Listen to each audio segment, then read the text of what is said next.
Bonjour, bonjour. Que l'Esprit de Dieu nous assiste dans cette réunion. Que la puissance du Très-Haut repose sur nous et nous guide.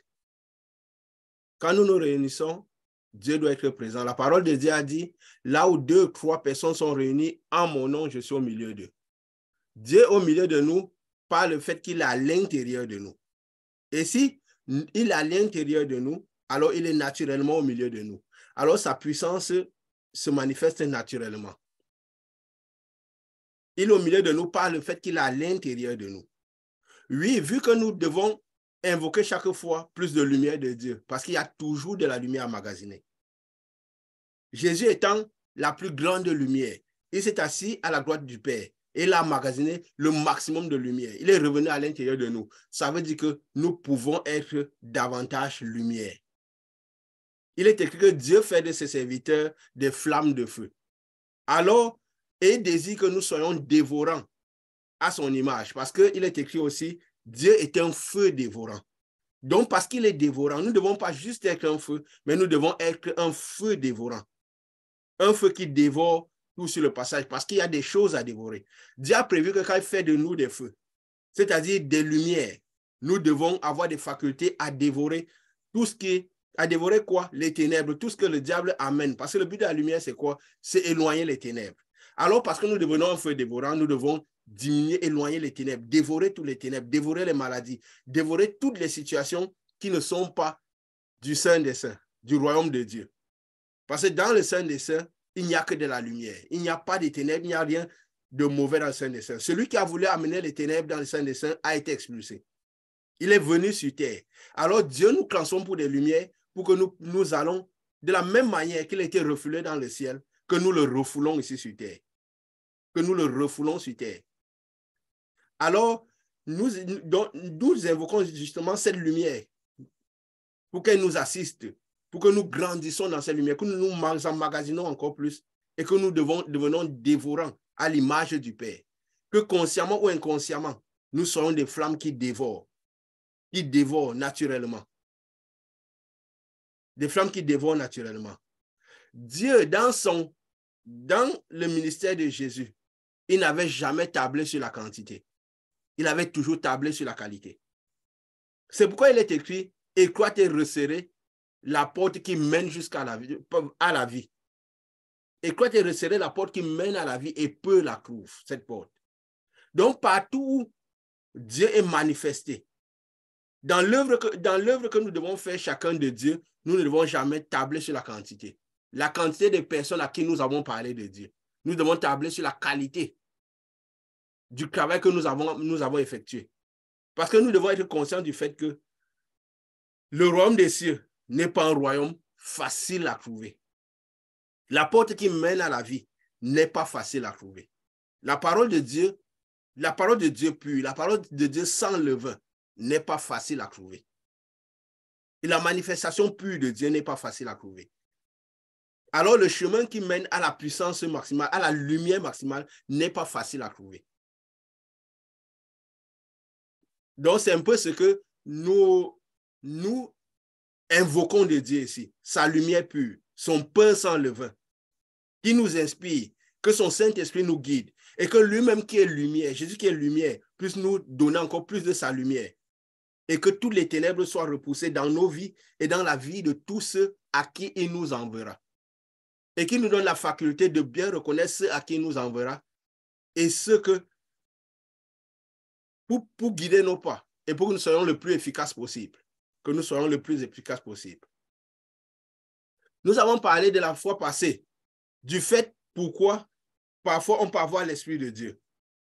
Et on ne manifeste pas ce que Dieu a prévu. Nous avons vu par la vie de Gédéon, qui est un personnage de la Bible, par tout ce qui s'est passé, pourquoi parfois on peut ne pas manifester Dieu. Comment c'est important de comment nous entourer, selon les différentes batailles que nous affrontons dans notre quotidien.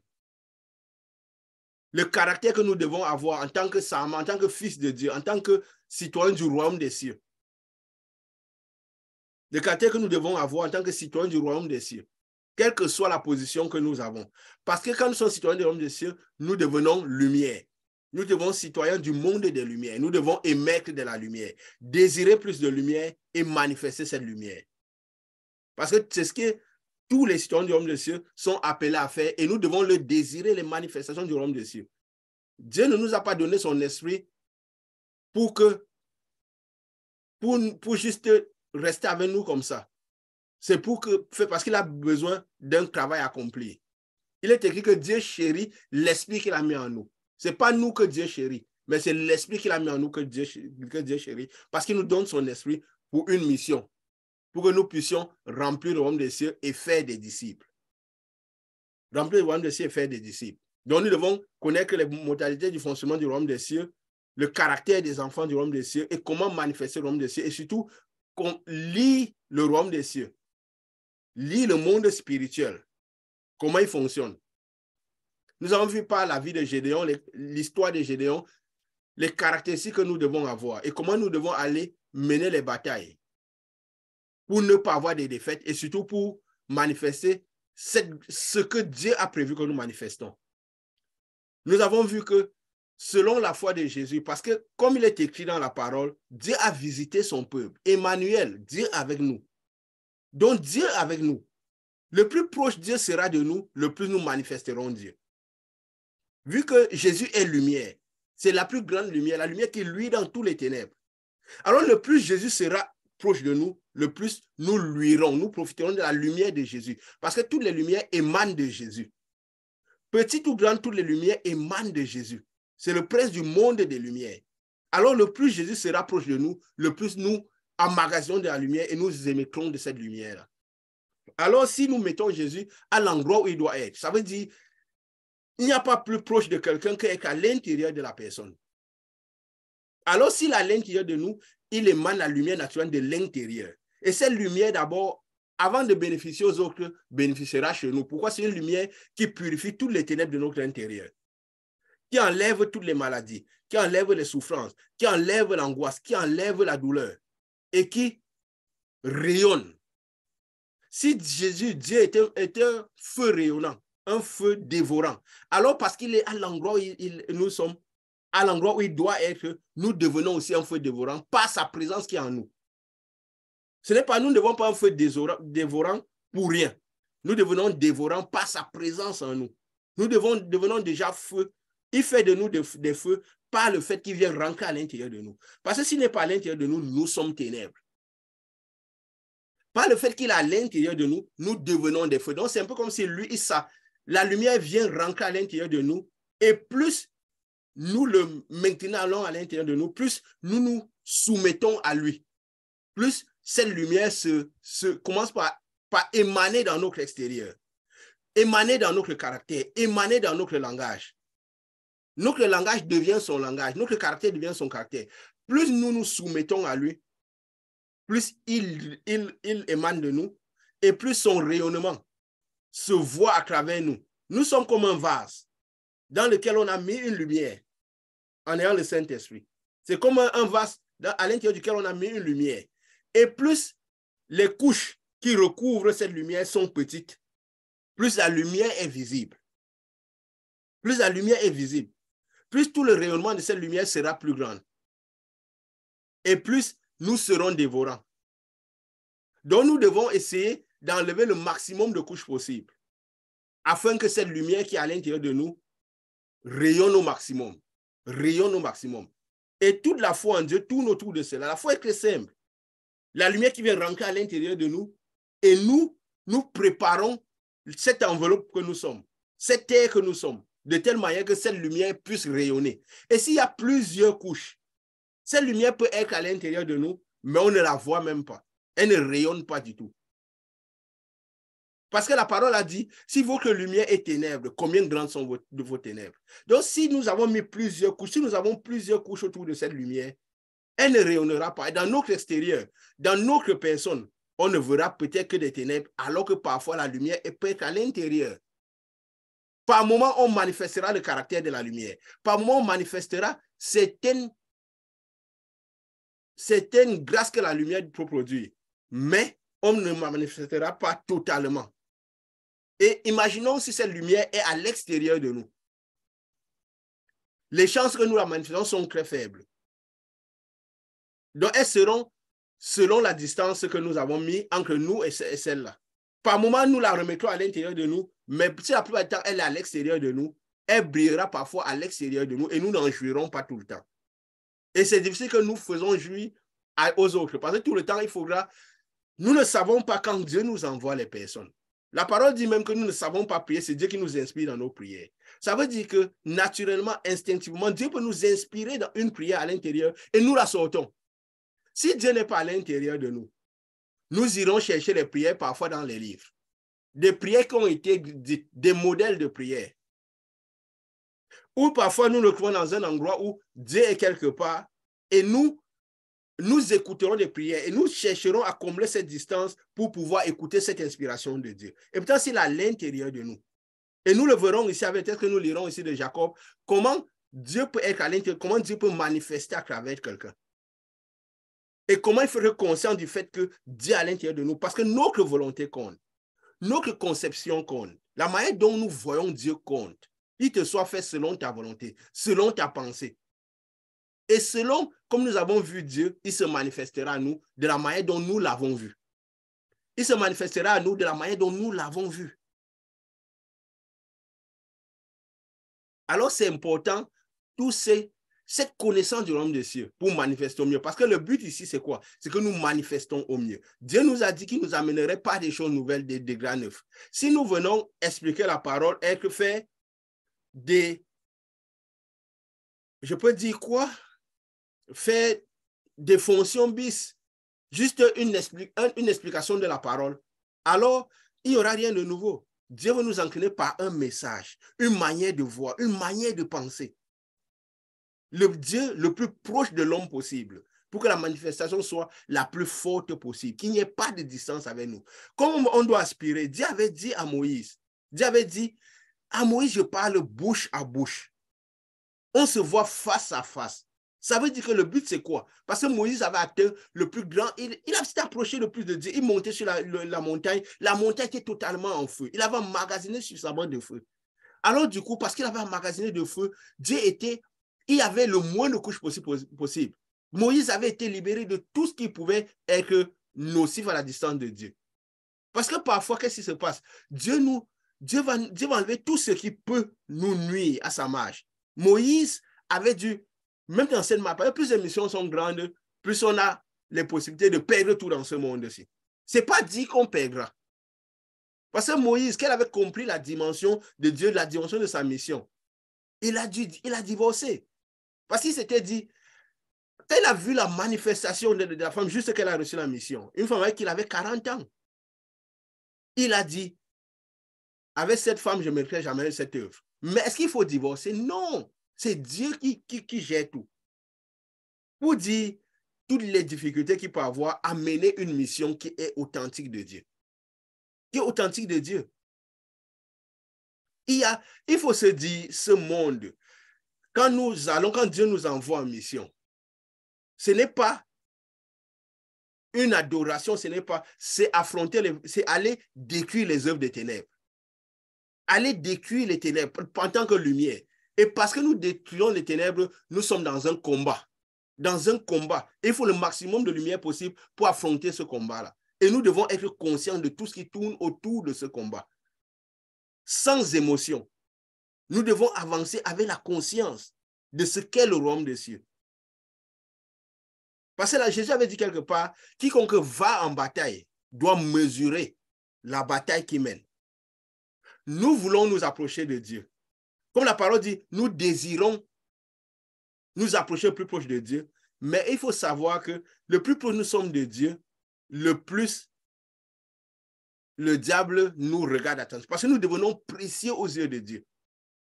Son rêve, c'est de nous amener à la croix. Alors nous devons être conscients de tout cela quand nous faisons une œuvre à la part de Dieu. C'est pourquoi Jésus essayait le plus possible d'enlever les émotions de ses apôtres. Quand il sortait du temple, tu vois, ce temple est beau, quelle belle structure, il dit, c'est sur pierre qui sera détruite. Jésus était une sorte de rabat-joie. Il cassait tout le temps les émotions des disciples parce qu'il savait que avec les émotions, on ne ferait pas l'œuvre avec perfection. Oui, il y a des endroits dans la vie physique où l'émotion a sa place. Mais avec des émotions, on ne retirera pas le maximum de Dieu. On ne fera pas l'œuvre de Dieu de manière parfaite. Parce qu'il y a l'ennemi. Parce que l'émotion nous fera mettre des couches. Et la lumière ne brillera pas au maximum.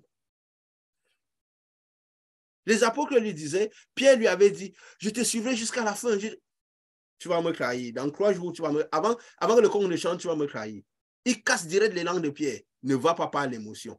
Comprends que ce chemin-là, ce n'est pas un petit chemin. Les batailles peuvent être dures. La pression peut être rude. Nous devons être parfois obligés de prendre des décisions.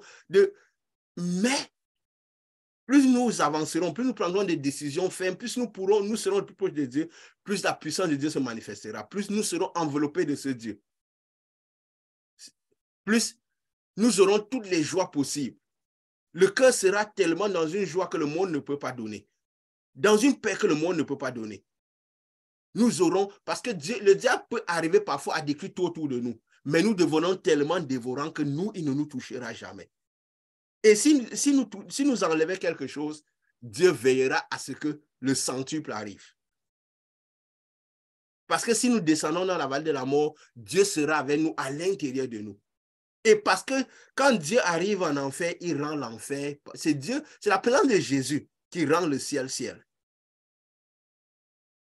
La présence de Jésus à l'intérieur de quelqu'un, il devient le ciel.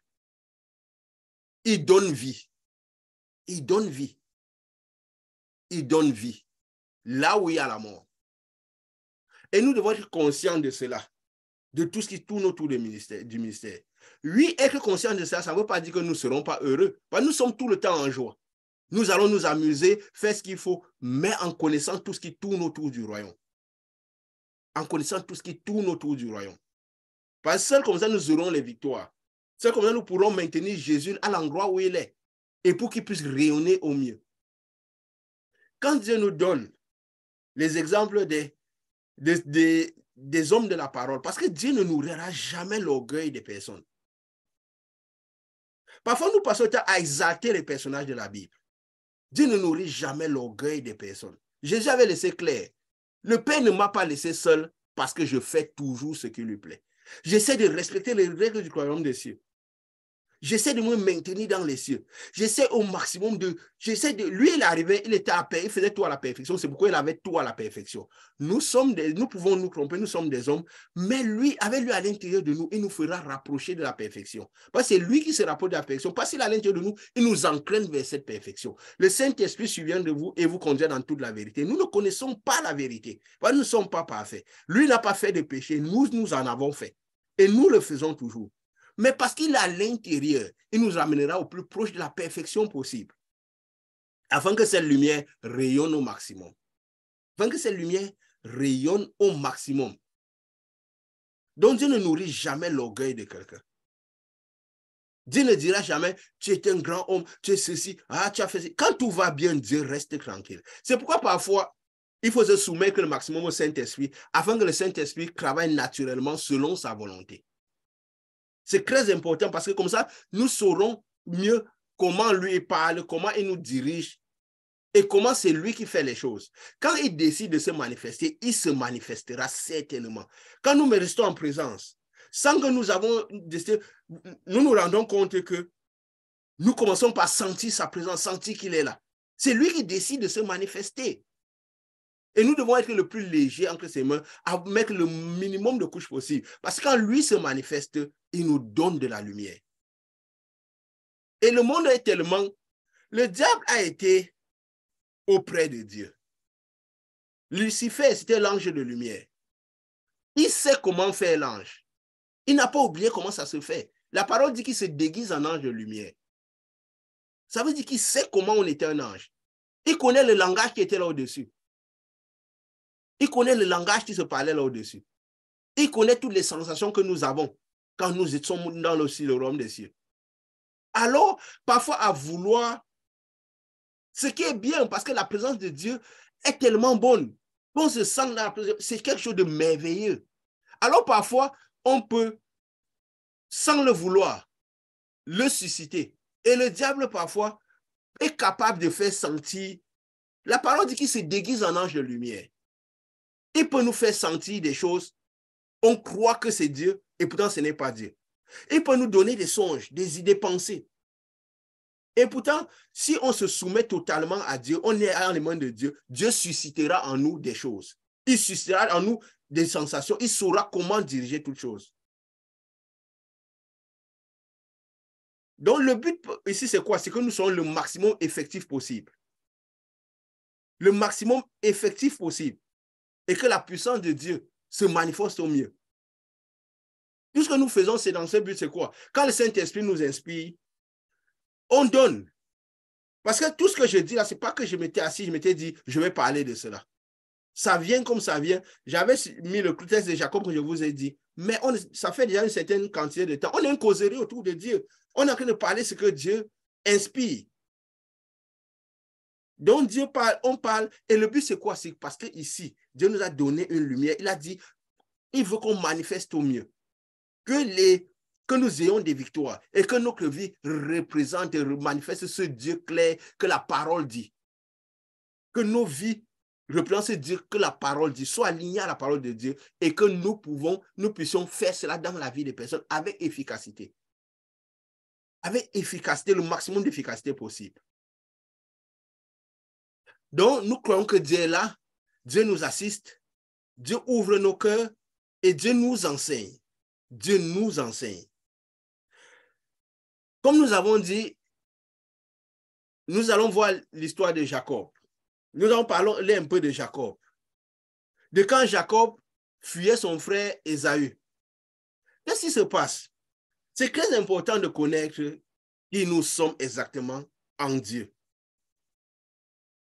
Parce que plus nous connaissons qui nous sommes, en tant que citoyens du royaume, plus nous pouvons manifester mieux. Celui qui connaît bien les lois sait comment manipuler les lois. Mais celui qui ne connaît pas les lois, il ne connaîtra pas ses droits. Il ne connaîtra pas ses droits. Et il peut vivre dans la défaite alors qu'il a la victoire déjà avec lui. Alors qu'il a la victoire avec lui. Jacob, déjà sachant que, parce que lui ressentait des choses, parce qu'on a dit à l'intérieur de nous, le Saint-Esprit nous fait ressentir la présence de Dieu. Il nous fait voir les choses de manière différente. Il influence sur notre comportement. Naturellement, on se retrouve à faire des choses. Parce que lui, il nous pousse à faire des choses. Parce qu'il est écrit, c'est poussé par le Saint-Esprit, les hommes font des choses à part de Dieu. Alors Jacob, il menait une vie différente de son frère Ésaü. Il était différent dans le caractère. Il avait une certaine compréhension de Dieu, de la vie de Dieu. Il sentait quelque chose de l'intérieur qui poussait, parce qu'il était le fils de la promesse. C'est lui qui devait continuer la promesse après Isaac. Mais le fait de... C'est vrai, à ce moment, le Saint-Esprit n'était pas tellement à l'intérieur d'eux. Il était sur eux. Alors, il ressentait cela. Mais à force de pouvoir parfois pousser les choses, il est allé carrément tromper. Pour faire comme si il voulait avoir ça comme un droit, au lieu de laisser les choses se faire seules. Même sa maman, il avait eu la révélation de la naissance des deux fils. On lui a dit, le plus grand sera assujetti au plus petit. Elle n'est pas restée fidèle à cette promesse, mais à un moment, elle a voulu elle-même bousculer les choses. Isaac même a commencé par regarder les choses de manière physique. Alors, il voyait en Ésaü celui qui devait apporter la promesse parce qu'il voyait qu'il était chasseur, il était fort, il regardait les caractéristiques physiques. Et lui-même, il allait déjà dans un mauvais sens. Mais comme sa femme connaissait bien ce qui s'est passé, elle a un peu fait, elle a déjoué le plan, quoi. Et peut-être Dieu, au dernier moment, aurait quand même poussé à bénir Jacob. Mais alors, parfois, le fait de vouloir pousser, influencer la marche de Dieu peut nous faire des choses que Dieu n'a pas prévues. Il a eu la bénédiction, mais alors, qu'est-ce qui s'est passé? Il s'est retrouvé en train de fuir son frère Ésaü. De fuir son frère Ésaü. Je vais lire certains passages parce qu'il y a quelque chose, un enseignement très fort derrière cette histoire de Jacob, de comment nous devons prendre conscience de la présence de Jésus et comment nous devons agir. Parce que si nous n'avons pas suffisamment conscience dans notre esprit que Dieu est là, nous pouvons parfois douter des situations, parfois témoigner le langage des autres. Et ça peut faire de telle sorte que ça amène des ténèbres dans notre lumière. Et nous manifestons pas comme il fallait. Parfois, en tant qu'enfant de Dieu, les enfants qui vivent de la promesse de la lumière. Je nous invite à regarder Jacob dans le livre dans Genèse, Genèse 28, à partir du verset, Genèse 28, à partir du verset 12. À partir du verset 12. Je vais commencer au verset 10. Comme ça, voilà, on lit un peu plus. Je vais lire, mais je vais souvent sauter parce qu'on va lire beaucoup le Genèse 28 et certains endroits du 30-31. C'est comme Dieu donne, mais c'est tout l'esprit que nous devons tirer derrière. C'est l'esprit toujours dans le but de nous faire avancer dans l'effectivité en Dieu et de comment nous devons manifester le maximum Dieu. Et enlever toutes les couches possibles afin que cette lumière que nous avons à l'intérieur de nous rayonne. Parce que, comme nous avons dit, nous ne sommes pas là pour entretenir des personnes qui n'ont pas la lumière de Dieu. C'est pour dire aux personnes qui n'ont pas l'esprit, ils doivent arriver au Saint-Esprit vite. Et si on doit arriver au Saint-Esprit vite, aux grâces que le Saint-Esprit a prévu, vite, et manifester Dieu dehors. C'est quelque chose qui doit être à la pensée, notre pensée ici. Tout le temps.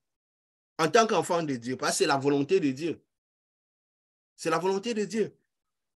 Il dit à partir du verset 10, Genèse 28, verset 10, Jacob partit de Beersheba et s'en alla à Charan. Il arriva dans un lieu où il passa la nuit, car le soleil était couché.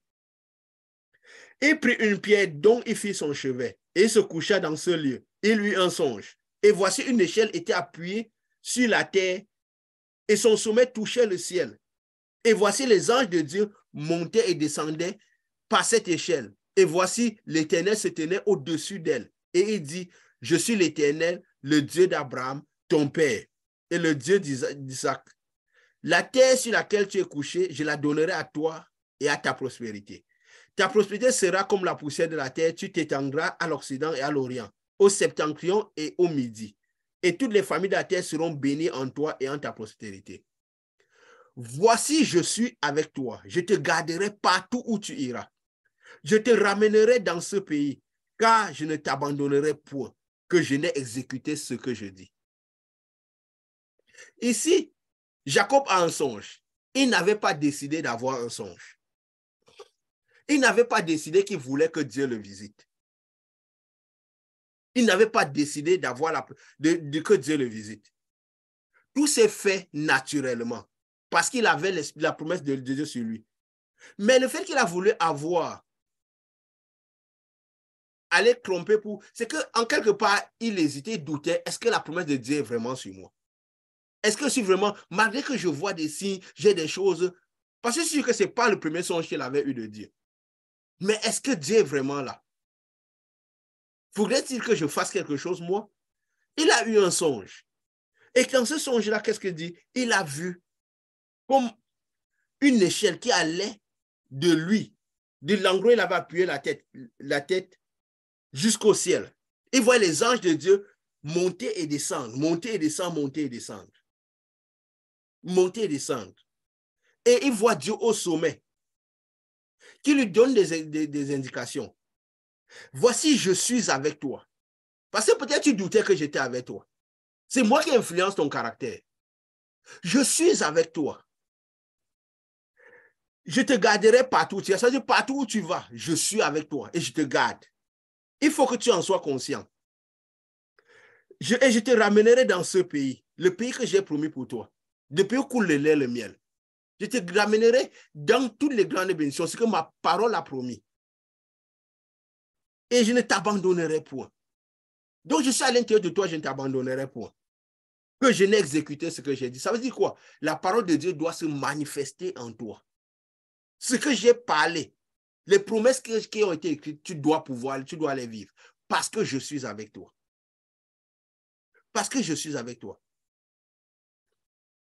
Vous allez voir cette préfiguration. Si nous nous rendons compte, avant de continuer, parce que nous avons parlé, ça nous avons switché un peu dans l'imagerie que Jésus avait fait à ses disciples. Quand Jésus avait fait à ses disciples dans Jean 1, verset 51, gardez toujours Genèse 28. Quand dans Jean 1, verset 51, qu'est-ce que Jésus avait dit? Qu'est-ce que Jésus avait dit à Nathanaël? Jean 1, verset 51. C'est le dernier verset du chapitre 1 de Jean, du Nouveau Testament. Quand il avait vu Nathanaël, je vais commencer un peu plus loin, comme ça on voit l'esprit. Quand peut-être que Nathanaël est venu chez Jésus, Jésus lui a dit, à partir du verset 47, Jésus lui répondit, viens, Jésus, voyant venir à lui Nathanaël dit de lui, voici vraiment un Israélite dans lequel il n'y a point de fraude. Nathanaël lui dit, mais d'où me connais-tu? Tu ne me connais pas. Pourquoi tu vas dire qu'il y a point de fraude? Que ce soit vrai ou pas, d'où me connais-tu? Parce que quand nous sommes de Dieu, nous pouvons connaître des choses des gens, même qui ne nous ont pas dites. Parce que le Saint-Esprit nous annonce des choses à venir. Nous conduit dans la vérité de la vie des personnes. Parce que nous voyons le spirituel. Nous lisons le spirituel. Nous pouvons comprendre des choses de leur vie. Même s'ils ne nous les ont pas dites. Juste en regardant leur déplacement parfois. Parfois en identifiant leur langage. Nous pouvons comprendre des choses d'eux. Parce que comme nous avons dit, les serments doivent reconnaître les serments, nous devons reconnaître même ceux qui ne sont pas serments. Et savoir ce que Dieu nous envoie, ce que Dieu n'envoie pas. Jésus a dit, il dit, d'où me connais-tu? Lui dit Nathanaël. Jésus lui répond, avant que Philippe t'appelle quand tu étais sous le figuier, je t'ai vu. Donc si tu es arrivé à moi, c'est parce qu'il y a un cheminement qui t'a amené vers moi. En tant qu'enfant de Dieu, nous devons connaître les cheminements qui amènent les gens vers nous. Savoir, Dieu nous a envoyé telle personne, Dieu ne nous a pas envoyé. C'est le moment, ce n'est pas le moment. Jésus avait demandé à Nicodème, comment savez-vous lire les signes des temps? Vous dites, il va pleuvoir tel jour et il pleut. Et vous ne savez pas lire les signes de l'esprit. Nous devons connaître lire les signes de l'esprit pour pouvoir voir le déplacement de Dieu. Et parce que nous devons voir le déplacement de Dieu, nous devons aussi voir le déplacement du diable afin de connaître toutes ces tactiques et les éviter dans nos vies et dans la vie des autres. Il dit, Jésus répondit et lui dit, avant que Philippe t'appelle, quand tu étais sous le figuier, je t'ai vu. Nathanaël répondit et lui dit, Rabbi, tu es le Fils de Dieu. Tu es le roi d'Israël. Quand Dieu a envoyé quelqu'un vers vous, la connexion de paix va se faire tout de suite. Il va reconnaître tout de suite la lumière qu'il a en vous. Quand les gens viennent à vous à discuter, Dieu ne les a pas envoyés vers vous. Secouez les pieds et partez. Parce que vous allez discuter, vous allez dire, avec le temps, je vais le convertir, avec le temps, je vais. Le problème, c'est quoi? Pendant que vous êtes en train de lui parler, il y a échange. Vous êtes en train de recevoir un peu de ces ténèbres. C'est pourquoi nous nous rendons compte parfois, en tant qu'enfants de Dieu, nous parlons à quelqu'un pendant longtemps, un moment, nous avons une fâcherie dans le cœur. Mais comment il n'arrive pas à accepter Dieu? Comment il ne voit pas? En fait, c'est parce que nous avons hérité un peu de ces ténèbres. C'est pour ça qu'au lieu que la joie qui doit animer nos cœurs pendant que nous parlons à un enfant que Dieu nous a envoyé, nous avons le cœur un peu meurtri. En fait, cette meurtrissure que nous avons dans le cœur, c'est un peu de ténèbres que nous avons absorbées. Mais nous ne le rendons pas parce qu'il y a toujours échange d'esprit quand nous nous rencontrons. C'est pourquoi Jésus a dit secouer les pieds par terre. Vous croyez, si nous n'impactons pas la personne est en train de nous impacter. C'est logique, même dans le monde physique.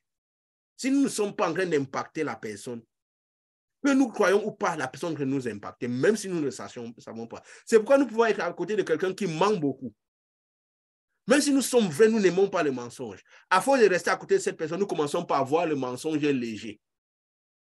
Ce n'est pas si grave, c'est un petit mensonge. Non, ce n'est pas si grave, ça va, il avait des circonstances atténuantes. Nous ne nous rendons pas compte qu'à un moment, nous commençons par nous-mêmes dire des petits mensonges, nous finissons par dire des grandes. Alors que c'est des choses qui, au départ, nous écœuraient. Nous ne supportions même pas un peu le mensonge. C'est pourquoi Jésus a dit, la parole dit dans Somme, heureux celui qui ne s'assied pas en compagnie des moqueurs, qui ne s'arrête pas sur la voie des pécheurs. Parce que sinon, ça veut dire quoi? S'il fait cet exercice, il va demeurer heureux. Mais s'il s'arrête en compagnie, ne fait pas cet exercice, il ne demeurera pas toujours heureux. C'est parce qu'il y aura eu transfert d'énergie. Il aura absorbé un peu des ténèbres. C'est ça qui crée parfois l'amertume dans le cœur. On se dit, c'est juste qu'on est fâché. Et en ce moment, si la maintient dans notre cœur, parfois ça diminue notre lumière. Et si nous prions dans ce moment-là, nous risquons de ne pas avoir toutes les victoires. Parce que quand nous prions, notre cœur doit être au beau fixe. Notre cœur doit être en joie. Nous devons avoir conscience de ce que nous faisons. Nous devons avoir conscience de ce que nous faisons. C'est pourquoi Jésus a dit secouez les pieds et partez de là. Parfois, on insiste beaucoup pour les personnes qui ne sont chères. Jésus m'a dit, celui qui ne prend pas soin des siens, et principalement ceux de sa maison, a régné la foi, il est pire qu'un incrédule. Ça veut dire que quoi? Nous devons être actifs à veiller à ce que les nôtres reçoivent Dieu. Peut-être que si celui-ci n'est pas prêt, on essaie d'observer qui Dieu a. On prie que Dieu ouvre les cœurs, on essaie d'observer la direction de Dieu, le déplacement de Dieu vers les nôtres. Parce que nous avons à cœur de sauver notre famille, parce que Dieu a dit, toi et ta maison seront bénis à l'Éternel. Pendant que nous faisons l'œuvre de Dieu, Dieu va travailler dans les cœurs de nos personnes. Alors nous devons individualiser les gens en qui Dieu est en train de travailler. Il va certainement toucher le cœur de certaines personnes. Ça peut être une personne, même par an. Même 2 personnes, pas n'importe comment, mais quand nous individualisons, c'est là où nous devons aller mirer. Ça peut être quelqu'un que Dieu le met dans les situations compliquées, afin que son cœur devienne humble. Nous voyons, non, cette souffrance que cette personne a, ce ne sont pas des souffrances simples. Peut-être Dieu est en train de vouloir l'humilier afin de le connaître. Nous restons attentifs. Après, quand nous voyons la marque de Dieu, des présence de Dieu, alors c'est cette personne par qui nous allons aller. Les autres personnes, parfois, secouons nos pieds et quittons de là. Et attendons. Entre temps, nourrissons-nous de lumière et attendons. Pour que nos évangélisations soient efficaces. Parce que les choses doivent normalement aller vite. Dans le sens que si quelqu'un vient à nous, que Dieu nous l'a envoyé, la connexion de paix est directe. La puissance de Dieu se manifeste tout de suite. Il a dit quoi? Direct, il a reconnu. Qui lui avait dit? Qu'on lui avait dit, il a dit direct, Rabbi, tu es le Fils de Dieu. Tu es le roi d'Israël. Jésus lui répondit, parce que je t'ai dit que tu es je t'ai vu sous le figuier, tu crois, tu verras de plus grandes choses que celles-ci. Et il lui dit, en vérité, vous verrez désormais le ciel ouvert et les anges de Dieu monter et descendre sur le Fils de l'homme. Ça nous rappelle un peu ce que Jacob a vu. L'échelle qui montait, la lumière Dieu au-dessus, les anges qui allaient entre Dieu et lui sur l'échelle. Parce que c'est ça la condition parfois des fils de l'homme. Si vous cherchez Dieu quelque part dans ce monde-ci, vous ne le trouverez qu'à l'intérieur des personnes. Parce que c'est le seul endroit où Dieu est. Et il y a une certaine lumière que Dieu a éparpillée dans le monde, qui lève sur les bons comme sur les méchants. Mais Jésus ne vient rester qu'à l'intérieur des personnes. Et ces personnes dans lesquelles Jésus est, qu'est-ce qui se passe? Il y a comme une lumière qui relie au trône de Dieu. Où nous emmagasons, la lumière passe à l'intérieur. Nous devenons citoyens du royaume des cieux. Nous devenons dans la lumière. Alors cette lumière descend sur nous, ça nous enveloppe. Ça nous enveloppe. Ça fait que les anges sont là. Nos prières vont sous le trône de Dieu directement. Ça monte, ça descend. C'est un peu comme si nous parcourons, les anges montent, à descendre. Et selon la lumière, parce que la lumière peut être plus grande, ça veut dire que nous avançons dans ce canal de lumière. Nous devenons citoyens des cieux. Nous sommes dans ce tunnel de lumière. Et quand nous prions pour les gens, il y a quelque chose qui se passe quand nous prions pour quelqu'un. Nous pensons que c'est juste une manière de prier. Que nous prions pour la personne, ceci, Dieu fait, Dieu fait. En fait, qu'est-ce qui se passe quand nous prions pour quelqu'un? Nous orientons notre tunnel, notre lumière sur la personne. Quand nous mettons la main sur quelqu'un, en fait, nous envoyons la lumière sur la personne. C'est notre lumière qui va à la personne. Parce que notre canal de lumière, parfois nous l'avons orienté, nous avons agrandi nos canaux, nous avons introduit cette personne dans notre lumière. C'est quoi nous ne donnerons jamais plus que ce que nous avons reçu. Nous n'émanerons jamais une lumière plus grande que ce que nous avons reçu. Peut-être si nous sommes connectés à une lumière plus grande, alors oui, nous pourrons tirer de cette lumière, comme le sarment au cep, nous pourrons tirer de cette lumière et transmettre cette lumière partout où besoin sera.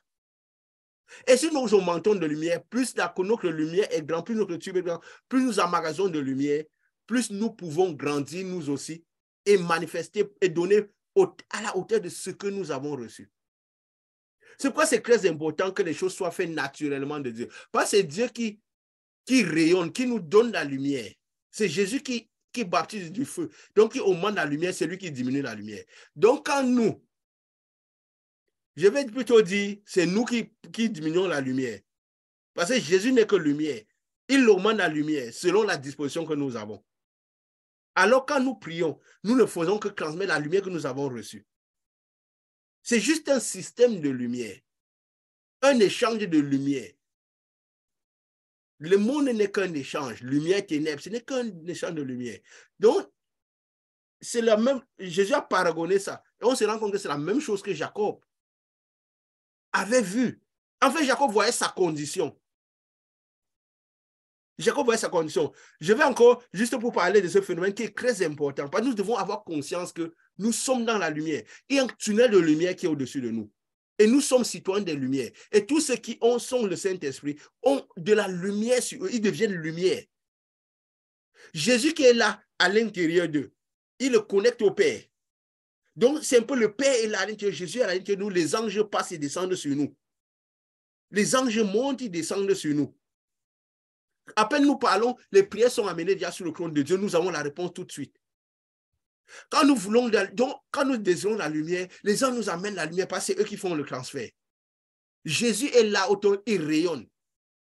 Il rayonne de l'intérieur, le Dieu est là, au-dessus. En ce moment, Dieu était au-dessus de Jésus n'était pas encore venu. Dieu était au-dessus du trône en attendant. Maintenant, Jésus est venu, il est monté dans le trône. C'est le canal que Jésus a créé, le canal. En fait, Jacob, il préfigurait déjà ce qui serait passé. Mais comme l'Esprit était au-dessus de lui, donc le canal était aussi là au-dessus de lui. Il agissait sur lui, il agissait en lui. Et si on va dans l'Apocalypse, c'est juste pour être rapide comme ça, il y a l'endroit d'Apocalypse 8, le verset 3, où tu vois, comme on dit, Dieu a plusieurs fois voulu nous replanter tout ce qui se passe dans le monde céleste. D'Apocalypse verset 3, il dit quoi? Et un ange vint.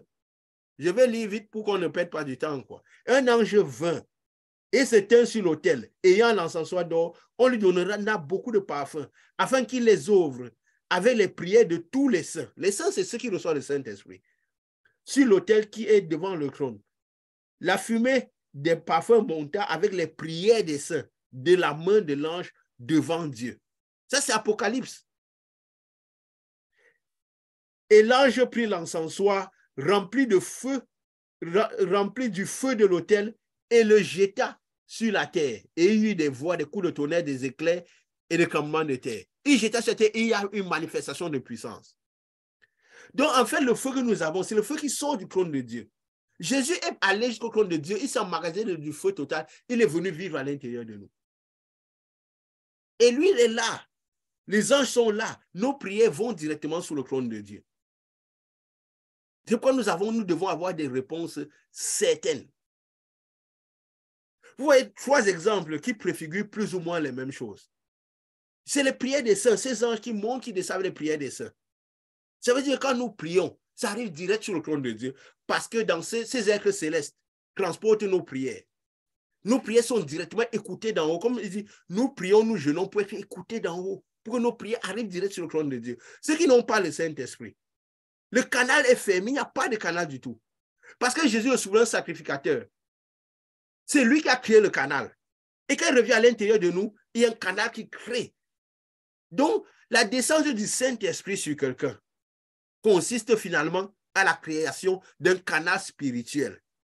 Donc, Jésus, quand il vient à l'intérieur de nous, en fait, c'est qu'il a créé une ouverture au-dessus de nous, par laquelle nous passons tout le temps pour atteindre le trône de Dieu. La descente du Saint-Esprit correspond à la création d'un canal spirituel. Ce canal passe sur nous, mais ça finit dans le cœur de la personne.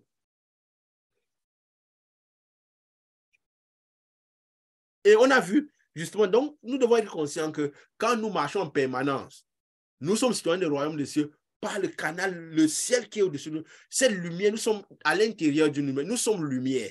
Et le canal est ouvert au-dessus de nous. Nous devons être conscients de ça dans nos conceptions. Et qu'est-ce que Jacob a fait? Si nous revenons dans Jacob, dans Genèse 28. Dans Genèse 28. À partir du verset 15, Dieu lui ne fait la suite. Je suis avec toi. Ne crois pas que je suis avec toi. Mais si nous sautons jusqu'au verset 20, non, je ne vais même pas sauter. Vous voyez, c'est naturel, ça vient comme ça, ça vient. Nous sommes dans une causerie. C'est juste pour comprendre l'esprit de ce qu'il y a derrière. L'esprit, au-delà de ce que nous parlons, il y a la puissance de Dieu qui est changée. Pas la voix, la puissance de Dieu est changée. Donc, Dieu est en train de nous donner, nous emmagasiner de lumière. De nous emmagasiner de lumière, parce que moi, je la sens. Il dit au verset 16, si nous continuons, Jacob s'éveilla de son sommeil et il dit, certainement l'Éternel est en ces lieux. Et moi, je ne le savais pas. Donc, il a tout douté de sa condition de fils. Et moi, je ne le savais pas. Il eut peur et dit, pourquoi la peur était encore à l'intérieur de lui? Et dit, ici, il eut peur et dit que ce lieu est redoutable. C'est ici la maison de Dieu. C'est ici la porte des cieux. C'est ici la porte des cieux. Et Jacob leva de bon matin, il prit la pierre dont il avait fait son chevet, il la graissa pour monument et il versa de l'huile sur son sommet. Il donna à ce lieu le nom de Bethel, mais la ville s'appelait auparavant Luz. Pourquoi il a pris la pierre? Parce que sa pierre était placée sur sa tête. Lui, il a pensé que, parce que vous voyez, Dieu nous donne ses enseignements pour que nous comprenions. Parfois, les hommes de Dieu avant, ils manifestaient leur compréhension qu'ils avaient des phénomènes de leur interaction avec Dieu. Et nous avons 2000 ans de vie avec le Saint-Esprit.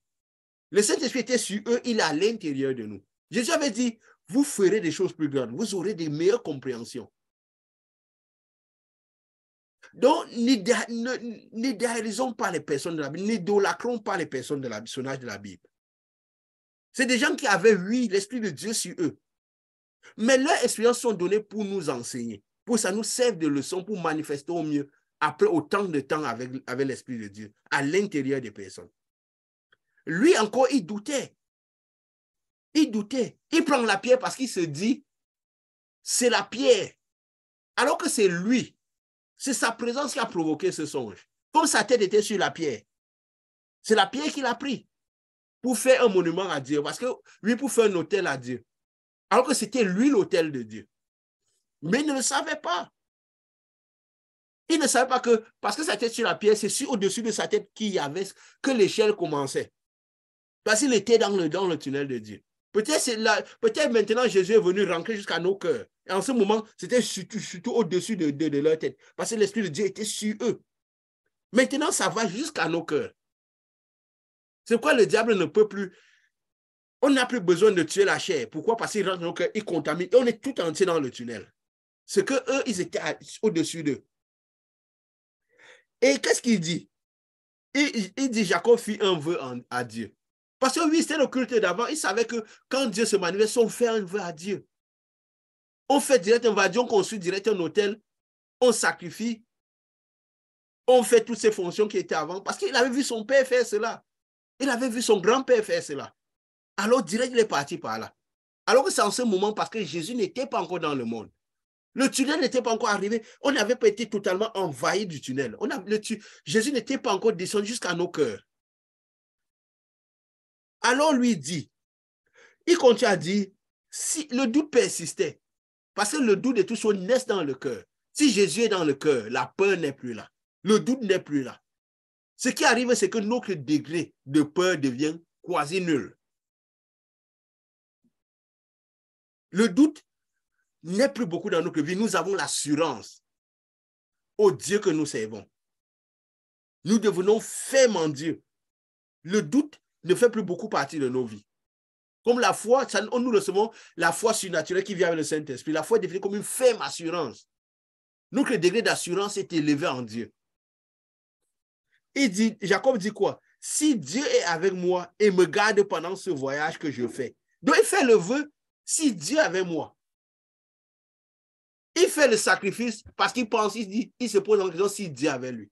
Mais précédemment, Dieu lui avait déjà dit, je suis avec toi. Parce que je suis avec toi, il y aura telle et telle chose. La parole de Dieu va se manifester naturellement en toi. Mais parce que tu ne crois pas que je suis avec toi. Parce que tu me tiens ailleurs qu'à l'intérieur de toi. Le doute, il y a toujours des moments de doute dans ta vie. Il y aura toujours des moments de peur dans ta vie. Tu auras toujours des hésitations. Tu devras toujours aller me chercher ailleurs. Alors que je suis avec toi. Je suis sur toi. Même il y a le fait que je suis sur toi, je suis déjà avec toi. Combien de fois si je suis à l'intérieur de toi? Si je suis plus près de ton cœur, je suis encore plus avec toi. Je suis avec toi. Je te garderai partout où tu iras. Parce que partout où tu iras, j'irai avec toi à l'intérieur. Je serai à l'intérieur de toi. Je te donnerai, je ne t'abandonnerai point. Parce que je suis à l'intérieur de toi. Tu m'as maintenu à l'intérieur, je suis à l'intérieur, tu abandonné. Comment je t'abandonnerai si je suis à l'intérieur de toi? Partout où tu iras, je serai avec toi. Si tu es dans la vallée de la mort, je suis avec toi à l'intérieur. Je transforme toutes choses et rien ne t'arrivera. Parce que je suis avec toi à l'intérieur de toi. Jacob est en train de dire, si Dieu est avec moi et me garde pendant ce voyage que je fais, alors que Dieu lui a dit, j'irai avec toi partout où tu iras. S'il me donne du pain à manger, tu vois ces inquiétudes, du pain à manger, alors que Dieu lui a dit, je suis avec toi, je te bénirai, parce que je suis à l'intérieur de toi. Et lui, il met les scies devant. S'il me donne du pain à manger et me donne des habits pour me vêtir, l'inquiétude est là, alors que Dieu est avec lui. Et si je retourne en paix à la maison de mon père, alors l'Éternel sera mon Dieu. Il n'était pas encore convaincu que l'Éternel était ton Dieu, son Dieu. Tant qu'on maintient Dieu loin de nous, on aura toujours des doutes. On aura toujours besoin, envie d'augmenter le nombre de choses que nous ferons pour avoir l'impression que Dieu nous écoute. On aura le moins de son, on aura toujours l'impression qu'il faut faire quelque chose pour que Dieu nous écoute. Cette impression ne nous lâchera pas. Et pourtant, si on est convaincu que Dieu est à l'intérieur, on a maintenant Dieu à l'intérieur de nous, on se retrouvera en train de déclarer des choses avec cette assurance. On ne dira même plus parfois que Dieu va faire, on va dire ceci va arriver. Parce que de l'intérieur, Dieu, au fur et à mesure que nous enlevons les voiles, nous enlevons les différences, notre voix deviendra la voix de Dieu. Nos pensées deviendront les pensées de Dieu. Nous aurons les songes révélateurs directement. Dieu nous dira les choses à venir.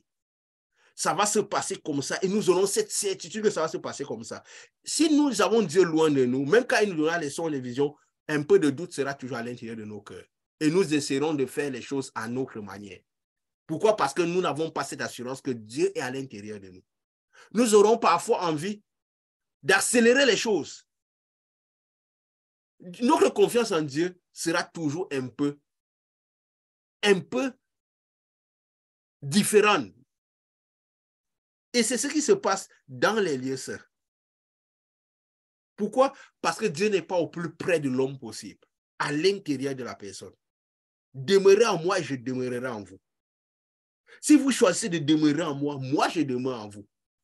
Ce n'est pas le contraire. Ça veut dire que si vous ne demeurez pas en moi, vous me maintenez ailleurs. Moi, je resterai souvent ailleurs. Parfois, la peur fera partie de notre quotidien. Parfois, le doute se présentera. Jacob n'avait pas compris que Dieu était avec lui. Il continuait à douter. Pourquoi? Parce que dans sa conception, Dieu était ailleurs. Il a couru faire un hôtel avec la pierre. Alors que c'est pas comme sa pierre était posée sur la tête, alors que c'est sa tête qui était, c'est sur sa tête que Dieu était. Comme il était convaincu que Dieu, avant même dans l'Ancienne Alliance, on disait si tu vois Dieu, tu vas mourir. Parce que ils avaient ces conceptions. C'est comme aujourd'hui nous disons tout vient de Dieu. Si le malheur c'est de la volonté de Dieu, le bonheur c'est la volonté de Dieu. Alors que Dieu est venu nous faire comprendre que l'ennemi c'est le diable, celui qui crée le trouble. C'est la conception comment nous avons conçu Dieu. Que Dieu se manifestera.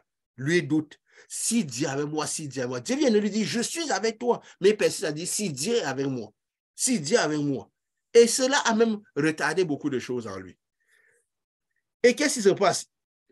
Il dit, cette pierre que j'ai graissée. Il dit, l'Éternel sera mon Dieu. Il dit, donc c'est après tout ça qu'il va se rendre compte que l'Éternel est son Dieu. Et cette pierre que j'ai graissée pour monument sera la maison de Dieu. Au lieu de penser que Dieu est au-dessus de sa tête, il est parti graisser un monument à l'extérieur en disant c'est la maison de Dieu. Il ne sait pas que sa présence, le fait que Dieu descendait à cause de sa présence à lui. Et Dieu a impacté l'environnement. Parce que quand un enfant de Dieu est quelque part, même s'il se déplace, il y a le rayonnement de sa lumière là. C'est pourquoi Élisée, quand il était mort, sa lumière est encore présente dans cet endroit au point qu'un mort a ressuscité à cet endroit-là. Quand vous recevez quelqu'un qui est de une forte lumière à l'intérieur de votre maison, le rayonnement est fort, il y a des choses qui peuvent se passer, même quand la présence n'est pas là.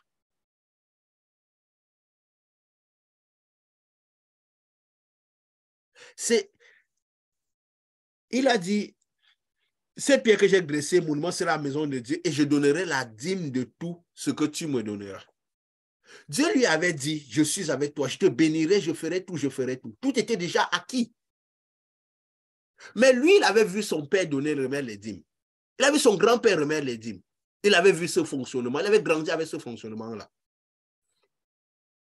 Mais lui préfigurait déjà de ce qui se passerait avant. Mais lui, il était encore attaché à ce qu'il a vu ses ancêtres faire, ses parents faire. Et il est allé naturellement vers cela. Alors que Dieu lui avait déjà dit, je te donnerai toutes ces choses. Avant même que tu aies envie de me faire ce que tu veux faire. Je te bénirai. Tu es déjà la bénédiction. Tu es déjà... Et il a compris. Puisque avant qu'il ne fasse toutes ces choses, de donne à Dieu, mais toutes ces choses, qu'est-ce qui se passe? Qu'est-ce qui se passe? Parfois, Dieu laisse faire des choses. Pas parce que Dieu nous donnera selon la dimension que nous avons vue de lui. Si nous voulons faire quelque chose, Dieu finira par nous laisser faire ces choses-là. Pas parce que c'est ce qu'il doit faire, mais c'est parce que c'est la compréhension que nous avons eue de lui. Et qu'est-ce qui se passe? Il est parti chez son oncle parce que normalement, je suis pourquoi? Parce que nous sommes censés connaître ces textes. Nous sommes censés lire la parole de Dieu. Et que Dieu pique dans notre intérieur ce qui l'intéresse. Donc, je pouvais même parler de ça sans avoir besoin de citer les versets. Normalement, nous sommes censés être alignés à ce qui se dit. Parce que ici, nous devons connaître. La parole de Dieu a dit quelque part que celui qui lise fasse attention. Dans Matthieu 24. Parce que c'est que si les gens ne lisent pas, ils ne feront jamais attention. Il pouvait dire que celui qui écoute fasse attention. Qu'il montrait les signes de l'esprit, les signes de la fin de temps et tout ça. Là. Il a dit que celui qui lise fasse attention. À cette époque, en ce moment déjà, il avait dit que celui qui ne lit pas ne fera jamais attention. La parole ne s'implantera jamais dans le cœur de celui qui ne lit pas. Le diable volera tout de suite cela. Parce que lire la parole, c'est manger le pain quotidien.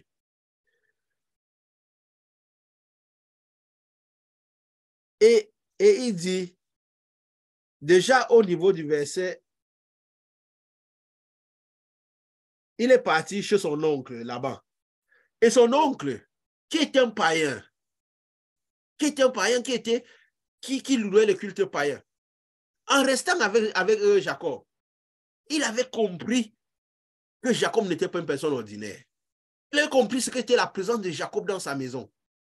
Plus même que Jacob l'avait compris lui-même. Et les enfants de Dieu, nous devons connaître qui nous sommes. Quand nous approchons les personnes, nous devons avoir l'assurance qu'un ténèbre ne va pas résister. Parce que le diable, s'il perçoit le doute dans notre cœur, il ne nous obéit pas. S'il perçoit la peur, parce que la peur, c'est l'argument qu'il utilise le plus pour nous maintenir dans les situations. Surtout à la fin des temps, l'argument le plus utilisé par le diable en ce moment. Vous voyez tout, il sème la peur à tous les niveaux. La peur est sur Internet, la peur est répandue à tous les niveaux. Il sait qu'un cœur qui a peur ne peut pas croire en Dieu. Un cœur qui a peur va toujours douter. Parce que la peur entraîne le doute anéantit la foi. C'est pourquoi il fait tout pour que nous ayons peur. Quand nous allons peut-être prier pour quelqu'un, nous commençons par poser des questions, est-ce que ça va marcher? Est-ce que ça va marcher? Il nous sème ça dans la tête. Est-ce que ça va marcher? Ça n'a même pas marché. Est-ce que là où il est là, même quelque chose peut fonctionner? Et puis là, nous devons aller avec la conviction. Nous devons juste respecter les critères du royaume des cieux. Est-ce que c'est la personne pour qui prier? Quand nous disons la personne pour qui prier, ça ne devient plus une négociation. Ça devient des ordres parce que nous savons qui nous sommes. Si personne le doute dans notre langage, il ne nous obéit pas. Il va essayer de nous faire douter de notre nature de fils de Dieu. Comme il faisait à Jésus, il voulait faire douter Jésus. Si tu es fils de Dieu, fais ceci. Si tu es fils de Dieu, il sait que si tu doutes du fait que tu es fils de Dieu, il va te cremballer. Il va te cremballer. Jacob doutait du fait que Dieu était avec lui. Il s'est fait exploiter par son oncle pendant 14 ans. Pendant 14 ans. Et même 14 ans, il a ajouté beaucoup d'autres choses encore dessus. Son oncle, et puis son oncle avait reconnu. Pourquoi son oncle l'a exploité? Parce que son oncle avait reconnu. Il était Jacob. Pourquoi? Parce que son oncle était un prêtre païen. Son oncle a reconnu qui était Jacob. Il dit au niveau de... Il dit au verset chapitre 30. Genèse chapitre 30, verset... Je vais commencer au verset 27. Parce qu'à un moment, je vais donner un petit phénomène. Parce que Jacob a voulu s'en aller. Quand il a eu ses deux femmes, il a voulu s'en aller. Mais pourquoi il a voulu s'en aller? Pourquoi juste après que Rachel, sa femme qui n'accouchait pas? Parce qu'ici, on a juste en train de comprendre les choses spirituelles, comment le ciel fonctionne. Ce n'est pas juste la vie de Jacob, c'est comprendre comment le ciel fonctionne. Pourquoi ci, pourquoi ça? Pourquoi une femme peut ne pas avoir des enfants et attendre comme Sarah avait attendu? Comme Abraham attendait. Parce que ce n'est pas n'importe quel type d'enfant qui arrivait. Et si Dieu va faire arriver quelque chose de grand dans vos vies, parfois le diable va essayer de bloquer ça au maximum possible. Mais si on a la compréhension de Dieu, on va savoir que peut-être à cause de... Sarah a dû rechercher le raccourci. Et pourtant, Dieu ne faisait que dire à Abraham, tu naîtras. Parce que le fils qui devait naître n'était pas n'importe quel fils. C'est un fils qui devait être aussi héritier des nations. Ce qui devait sortir de ses rangs devait être grand. Alors c'est normal que le diable va essayer de bloquer ça le plus possible. Et Jacob comprenait les choses de Dieu, même s'il doutait. Même s'il doutait, il avait cette compréhension. Et la vie avec Laban, il a eu le temps de comprendre, de mesurer ce qui n'était pas de Dieu et ce qui était de lui. Alors il a dû comprendre clairement. Quand Rachel a accouché Joseph, tout de suite quand Rachel a accouché Joseph, il a voulu s'en aller. Avant, il avait d'autres enfants, il ne voulait pas partir. Vous savez tout ce qui était Joseph. Parce qu'il savait que c'est le fils de la promesse. Nous devons savoir quel est l'enfant de la promesse. Parce que nous avons parfois beaucoup d'enfants, mais nous avons le fils unique ou l'enfant unique, qui n'est pas l'unique fils. Nous avons parfois le fils unique, qui n'est pas l'unique fils. Nous avons l'enfant unique, qui n'est pas l'unique enfant. En tant que parents, nous devons connaître qui est l'enfant unique ou le fils unique. Malgré qu'il n'est pas fils, il n'est pas unique fils. Et nous devons savoir comment conduire ce fils-là et les autres enfants. Nous devons connaître tout ce qui tourne autour de la spiritualité, de tout ce qui tourne autour de nous, de notre progéniture. Quand Joseph est arrivé, il a dit, Joseph ne doit pas grandir au milieu de ces personnes-là. C'est le moment de rentrer chez moi. C'est le moment de rentrer chez moi. La parole dit, c'est le moment de rentrer chez moi. C'est le moment de rentrer chez moi. Il a dit, lorsque Rachel eut enfanté Joseph, dans le verset 25 de Genèse 30, Jacob dit à Laban, laisse-moi partir pour que je m'en aille chez moi, dans mon pays. Donne-moi mes femmes et mes enfants pour lesquels je t'ai servi et je m'en irai, car tu sais quel service j'ai fait pour toi. Tu sais ce que j'ai été dans ta maison. Et Laban ne pouvait pas douter. Il a dit, Laban lui dit, puis-je trouver grâce à tes yeux? Il savait qui était Jacob. Parfois, peut-être plus. Jacob avait le temps là compris. Il a fallu des souffrances pour qu'il comprenne. Alors que s'il comprenait ça vite, il aurait fait ce qu'il fallait.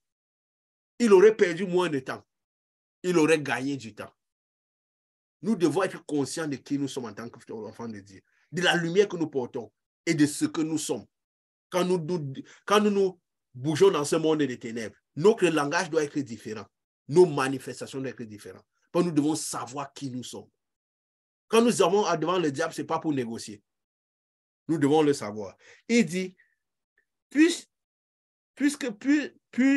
trouver grâce à tes yeux, je vois bien que l'Éternel m'a béni à cause de toi.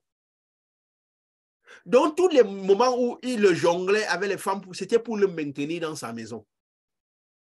Parce qu'il savait que la présence de Jacob bénissait sa maison. Il n'a pas trompé Jacob parce qu'il voulait tromper Jacob. Mais c'était les plans pour maintenir Jacob chez lui.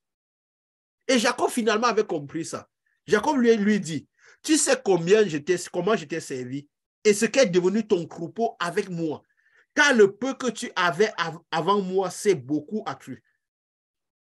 Et l'Éternel t'a béni sur mes pas. L'Éternel t'a béni sur mes pas. Jacob avait pris la conscience entre temps de qui était Dieu. D'un peu de sa présence. Et pourquoi il avait béni? Et maintenant, quand je travaillerai aussi pour ma maison. Là, Jacob a compris que, mais, j'aurais pu être béni, mais je restais chez celui-là, je bénissais sa maison, je bénissais sa vie. C'est après que j'ai béni sa vie, j'ai compris, non, c'est à cause de moi qu'il a tout ça.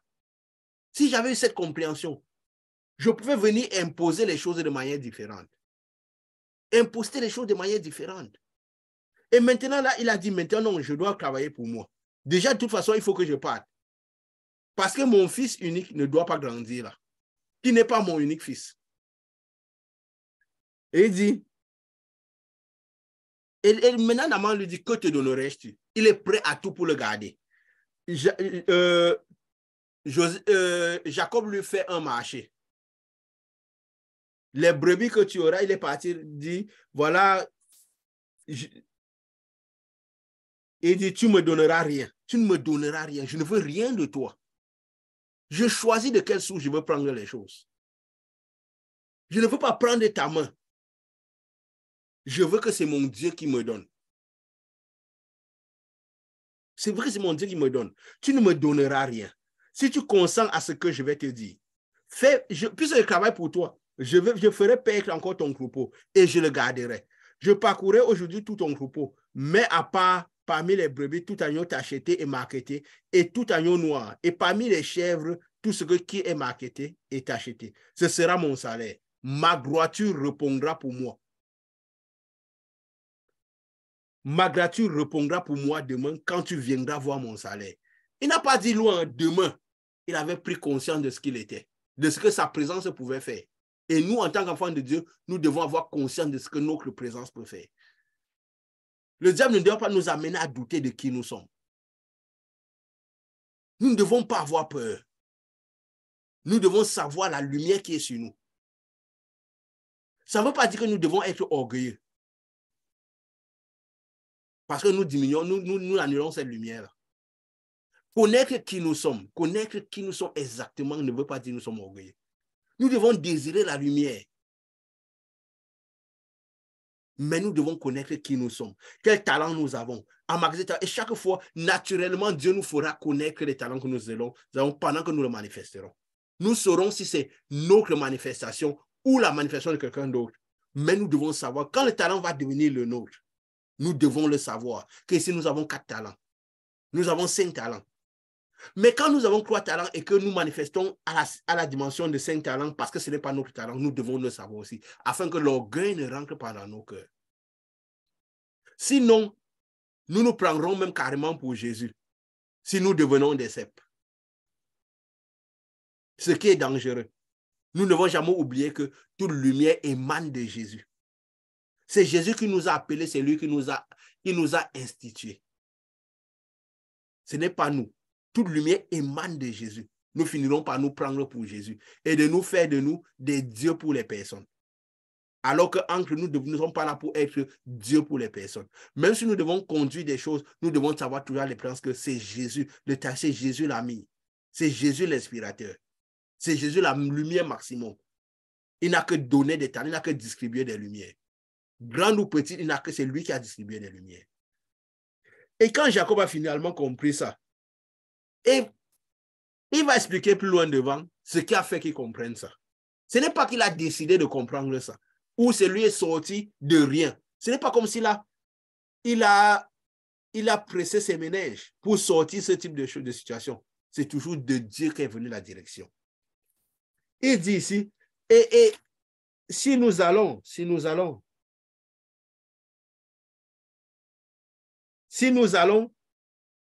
dans Jacob 31, dans Genèse 31, autant pour moi, Genèse 31, à partir du verset 10, il explique maintenant ce qui s'est passé, pourquoi il a donné ce genre de marché à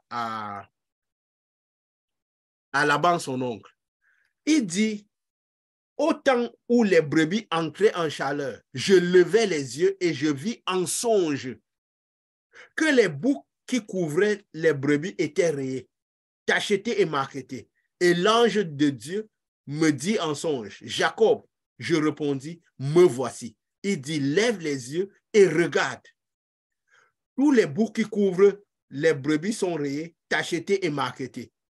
Car j'ai vu tout ce que te fait Laban. Je suis le Dieu de Bethel, où tu as un monument, où tu m'as fait un vœu. Je suis le Dieu qui t'est apparu à cet endroit-là.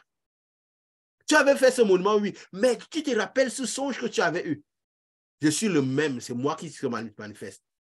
Parce que si nous avons plus la compréhension de qui nous sommes, les choses vont aller vite.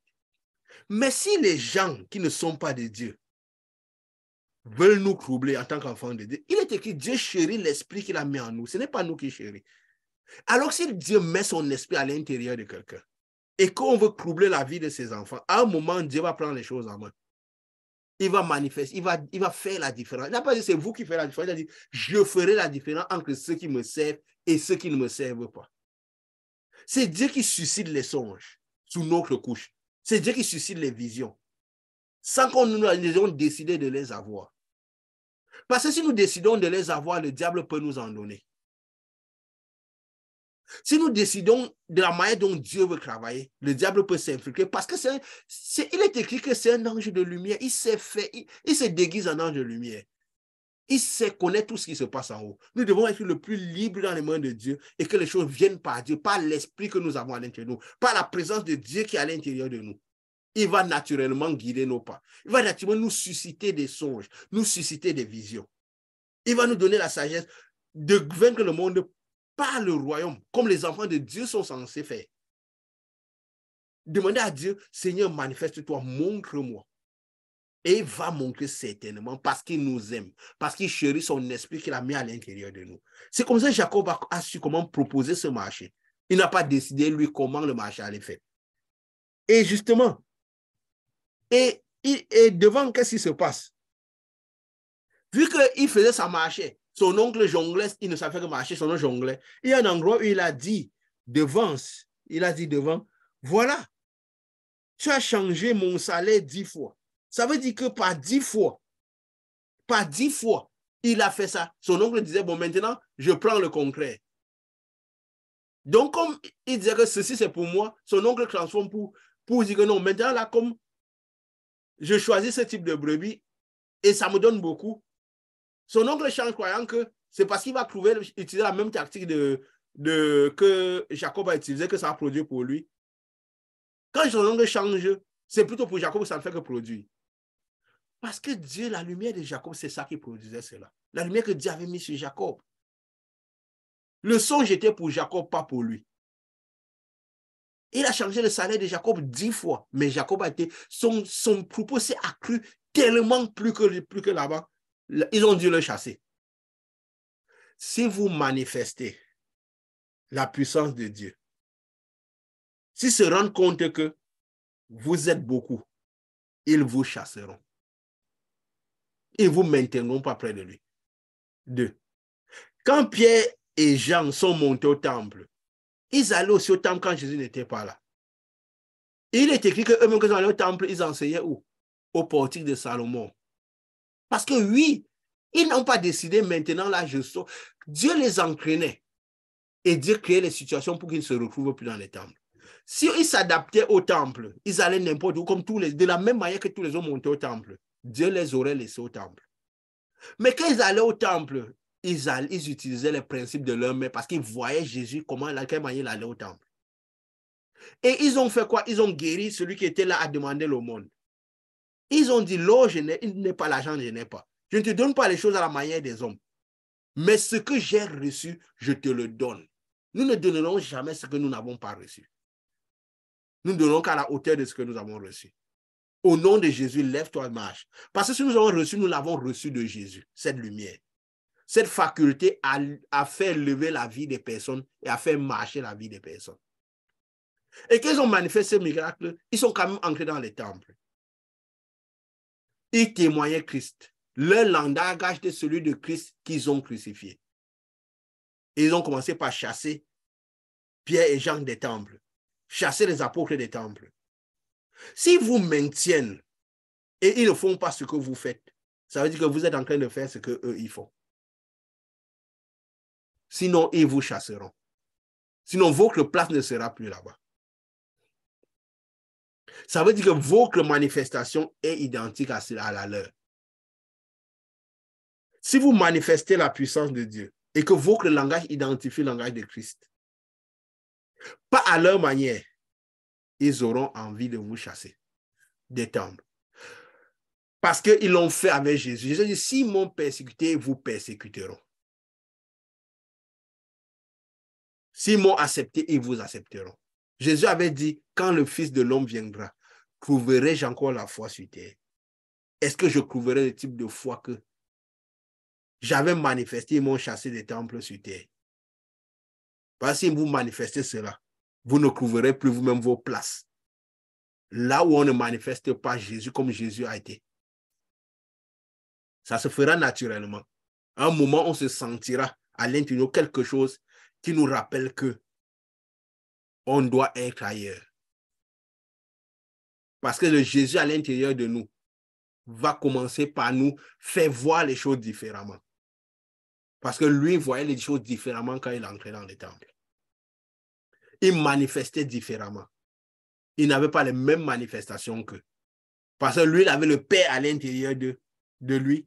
Eux, ils avaient le Père ailleurs. Ils avaient le Père ailleurs.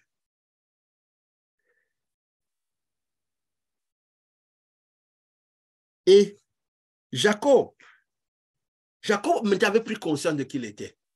Mais malgré cela, et c'est aussi ça qui montre la différence, pourquoi Dieu finalement a voulu vivre et être à l'intérieur de nous. Parce que quand Dieu est sur nous, comme dans le lieu saint, où il y avait le chandelier, il n'y a pas la perfection. Il y aura toujours un peu de doute. C'est la parole qui dit que dans les lieux saints, où il se faisait toutes les fonctions, il n'y avait pas la perfection. Et le chandelier, il était. La présence de Dieu, lui, était. Mais ce n'était pas de perfection. Parce que en gros, Dieu voulait exciter à l'intérieur de nous pour nous amener à la perfection. Pour que le doute ne soit plus. Pour que la peur ne soit plus. Et pour que la manifestation soit directe et puissante. Pour la manifestation directe et puissante. Et Jacob avait Dieu sur lui. Il avait commencé par prendre conscience de ce que ça veut dire avoir Dieu sur lui. Ce que Dieu était capable de faire avec seulement sur lui. Il préfigurait déjà ce que Dieu ferait à l'intérieur des personnes. Dieu l'annonçait déjà dans l'ancienne alliance, ce qui devait se manifester. Avait dit à l'intérieur des personnes. Dieu suit les personnes à l'intérieur des personnes. L'Esprit du Seigneur est sur moi. Il m'a oint pour annoncer la bonne nouvelle, pour briser les jours, pour manifester la puissance, pour annoncer une année de gloire, pour dire Dieu est capable. La maladie n'a plus de place. Dieu est capable, le pain quotidien est possible. Et le pain de qualité, comme Jacob l'a eu. Ainsi de suite, ainsi de suite. Et il dit, qu'est-ce que Jacob dit? À un moment, Jacob a continué son périple parce que nous sommes presque à la fin. Il est allé trouver qu'il devait maintenant revenir chez lui. Parce que finalement, il a eu toutes les victoires, beaucoup de bénédictions et Dieu l'a protégé. Même Laban a voulu même lui faire du mal. Dieu a rappelé à Laban. Dieu a dit à Laban, attention à celui que tu veux toucher. Va toucher les autres, mais celui-là, attention à lui. Parce que tu crois seulement qu'il est pourvoyeur de bénédictions. Dieu a dit à Laban dans les songes, Dieu mène nos batailles, n'ayez pas peur d'eux. Ayez conscience que Dieu est avec nous, n'allez pas les attaquer, mais n'ayez pas peur d'eux quand ils prendront les pierres. Ils ne jetteront pas. Cherchez juste à comprendre le moment où vous vous défilerez au milieu d'eux et partir. Quand vous secouez les chaussures et partir. Mais n'ayez pas peur d'eux. Ils prendront les pierres, ils ne jetteront pas. Parce que nous avons l'Esprit de Dieu à l'intérieur de nous. Si nous restons maintenant Dieu à l'intérieur de nous, Dieu leur rappellera qu'ils ne doivent pas jeter. Mais si nous amène à l'enfer, Dieu nous donnera la promotion. Mais nous, en tant que personnes, ils ne nous toucheront pas. Nous maintiendrons notre joie, notre paix. Et Dieu nous redonnera tout ce que nous avons perdu. Dieu nous donnera tout ce que nous avons perdu. Dieu nous donnera tout ce que nous avons perdu. Donc, nous devons être conscients de cela. Nous devons être conscients de cela, de notre essence en tant qu'enfants de Dieu, de ce qui tourne. Nous devons avoir ça à l'esprit conscient. Nous savons qui nous sommes. Nous savons qui nous sommes. Et Jacob déjà, même quand il est parti, oui, l'esprit, Dieu nous montre aussi les limites quand l'esprit de Dieu était juste sur eux, pas à l'intérieur. Quand parfois, comment Dieu ne suscitait pas, pourquoi Jésus avait vraiment besoin de venir rentrer à l'intérieur de nous et que nous le maintenons vraiment à l'intérieur de nous. Parce que malgré tout ça que Jacob a vu les bénédictions, il y avait toujours un peu de peur en lui. Il a vu comment Jacob, Dieu l'a protégé de Laban, mais il avait toujours peur de son frère Isaïe. Et quand il est parti, il est dit dans Genèse 32, à la fin, au verset 23, au verset 22, Genèse 32, verset 22, à la fin, il dit, il se leva la nuit, prit ses 2 femmes et ses servantes et ses 11 enfants, et passant le gué de Jabbok, il les prit, leur fit passer le torrent et le fit passer à tout ce qui lui appartenait. Au verset 24, il écrit, Jacob demeura seul. Quand nous avons les grandes batailles à affronter, les grandes situations à affronter, veillons avec qui nous entourons. N'amenons que Pierre, Jean et Jacques. Sinon, nous aurons des défaites. Maintenons la lumière grande. Sinon, nous aurons les défaites. Maintenons la lumière grande. Maintenons la lumière grande. Veillons à la lumière qui est autour de nous.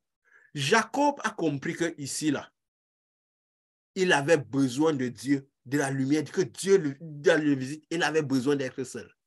Il a fait passer tout ce qui lui appartenait. Il s'est dépouillé. Famille, amis, serviteurs, les biens. Il est resté seul. Totalement, ça veut dire il est resté totalement dénudé. Il s'est débarrassé de tout ce qui pouvait être un obstacle.